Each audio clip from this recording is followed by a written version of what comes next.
Russia Ukraine यांच्यातल्या युद्धविरामाच्या दिशेने महत्त्वाचं पाऊल पडत असलं तरी दुसरीकडे आणखी एक शस्त्रसंधी मोडली गेली आहे। इस्रायलनं गाझावर पुन्हा हल्ले सुरू केले, त्यामुळे महिनाभर थांबलेला संहार पुन्हा सुरू झालाय।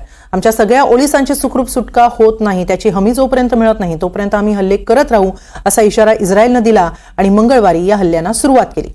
दीड महिन्यानंतर झालेल्या या पहिल्याच हल्ल्यात 300हून अधिक गाझावासीय ठार झाल्याची माहिती आहे। काय नेमकं घडलं की हे हल्ले पुन्हा सुरू झालेत? हमासने यावर कशी प्रतिक्रिया दिली आहे, पाहूया एक रिपोर्ट।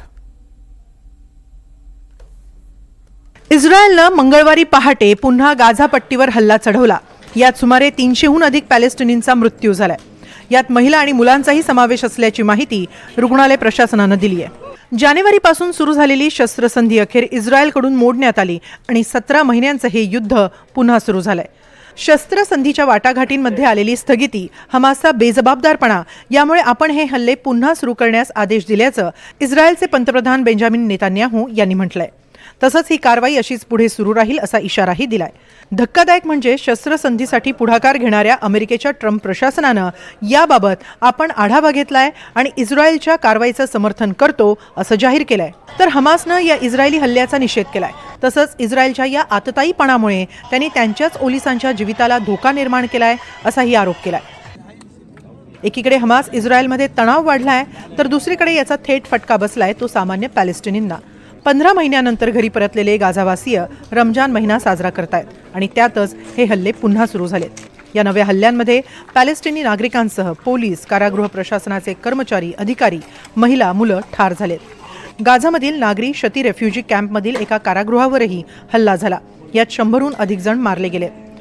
अनेक इमारती देखील पुन्हा जमीनदोस्त झाल्यात। इमारतींच्या मातीच्या ढिगाऱ्याखालूनच मृतदेह बाहेर काढले जात असल्याचा एक व्हिडिओ समोर आलाय। यातील कित्येक कैदी आणि सुरक्षा रक्षकांचे मृतदेह शिफा रुग्णालयात रवाना करण्यात आले। हमास पुरस्कृत सरकारतर्फे एक पोलीस पथक कार्यरत करण्यात आलं होतं। शस्त्रसंधी सुरू झाल्यानंतर हे पथक पुन्हा सक्रिय करण्यात आलं। आता त्यांच्या पथकातील अनेकांचा या नव्या हल्ल्यात मृत्यू झालाय। मुसलमानांसाठी पवित्र असणाऱ्या आणि शांततेचा काळ मानल्या जाणाऱ्या रमजानमध्येच पुन्हा हल्ले सुरू झाल्यानं 17 महिन्यांचं हे युद्ध पुढे आणखी भडकणार की काय अशी भीती सर्वसामान्य नागरिकांना आहे। कारण याआधीच्या 15 महिन्यांच्या युद्धकाळात सुमारे 48,000 पॅलेस्टिनींचा मृत्यू झालाय। तसंच गाझाही बेचिराग झालाय। दरम्यान इस्रायलनं हे हल्ले सुरूच ठेवण्याचा इशाराही दिलाय।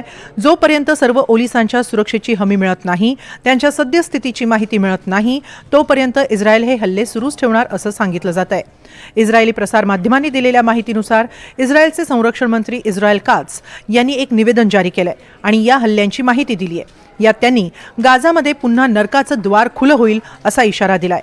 तसंच हमासनं कधीच पाहिलं नाही असं इस्रायली सैन्याचं रौद्र रूप त्यांना पाहायला मिळेल असा दमही भरलाय। संयुक्त राष्ट्रांमध्ये इस्रायली राजदूत डॅनी डॅनन यांनीही या हल्ल्याविषयी वक्तव्य केलंय। जोपर्यंत सर्व ओलिसांची पाठवणी केली जात नाही तोपर्यंत इस्रायल कोणतीही दयामाया दाखवणार नाही अशी पोस्ट त्यांनी त्यांच्या सोशल मीडियावर केली आहे। इस्रायली वायुदलानं हमास विरोधात गाझामध्ये पुन्हा हल्ले सुरू केलेत। आम्ही आता शत्रूंना कोणतीही दयामाया दाखवणार नाही। सगळे ओलीस सुरक्षितपणे घरी परतत नाहीत तोपर्यंत हल्ले सुरूच राहतील, हे मी स्पष्ट सांगतोय। आम्ही सुरक्षा परिषदेला सांगतोय की त्यांना गाझामधलं युद्ध थांबवायचं असेल तर त्यांनी सर्व ओलीस इस्रायलमध्ये सुरक्षित परततील याची हमी द्यावी। आम्ही आमच्या लोकांना घरी आणण्यासाठी कटिबद्ध आहोत। हमास सातत्यानं ओलिसांची सुटका करण्यास नकार देतोय, अमेरिकन मध्यस्थांच्या प्रस्तावाला केराची टोपली दाखवतोय असा आरोप इस्रायलनं केलाय। तर हमासनंही निवेदन जारी करून या हल्ल्यांचा तीव्र निषेध नोंदवलाय। गाझा पट्टीतील नागरिकांविरुद्ध इस्रायलनं आक्रमक आणि नरसंहाराचं युद्ध पुन्हा सुरू केलंय।